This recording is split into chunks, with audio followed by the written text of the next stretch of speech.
100 साल हुआ हमने गुलामी में बसर की, वो है ना कि ताकि होश में अब भी मुकम्मल नहीं आया। फिर अल्लामा इकबाल को क्यों कहना पड़ा कि मगर वो इल्म के मोती किताबें अपने आबा की, जो देखे इनको यूरोप में तो दिल होता है सी पारा, कि मेरा दिल 30 टुकड़े हो जाता है, मैं यूरोप में अपने आबा अजदाद की किताबें पढ़कर तरक्की करता हुआ देखता हूँ। हम उन्होंने क्यों तरक्की की हमारे आबा अजदाद, और मुस्लिम साइंसदान पे किताबें ज़रूर लिखी गई, हमारे बच्चों को मुस्लिम साइंसदानों का नहीं पता ही नहीं है, नहीं पता उनको। मगरबी साइंसदान पूछ रहे हैं उनकी फिंगर टिप पे।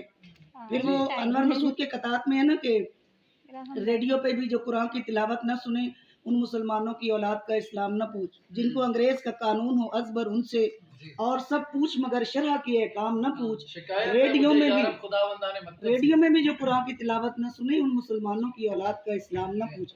हम असल में हमारे उर्दू जुबान के जवाल की वजह ये, हम लाइक्स जितने मर्जी ले लें, पोस्ट जितनी मर्जी लगा लें, कुछ भी हम कर लें, उर्दू का नफाज उस वक्त तक नहीं होगा जब तक हम इजादात में हिस्सा नहीं लेंगे, जब तक उनकी इजादात के उर्दू में तर्जमे नहीं करेंगे, जब तक जो निसाब हमारा अंग्रेजी में है, जो साइंस की इस्तिलाहात है, उसका तर्जमा उर्दू में करके हम पेश नहीं करेंगे गवर्नमेंट को, ये लें जी हमने आपके लिए काम किया है।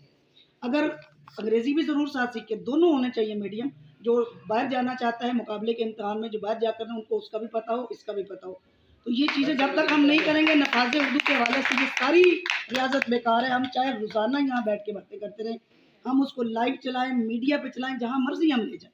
जब मेरे बच्चे ने स्कूल जाना है, कॉलेज जाना है, यूनिवर्सिटी जाना है, अंग्रेजी मीडियम है, उसने पढ़ना है, तो उसको तो जब तक उसकी इस्तिलाह नहीं पता चलेंगी वो नहीं कर सकता। जब तक ये दोनों चीज़ें, ये नफाज उर्दू के जितने भी प्लेटफॉर्म है, मैं उनसे ये कहूँगी इकट्ठे हों। सबसे पहले तो इकट्ठे होने की ज़रूरत है। दूसरी बात ये है कि गवर्नमेंट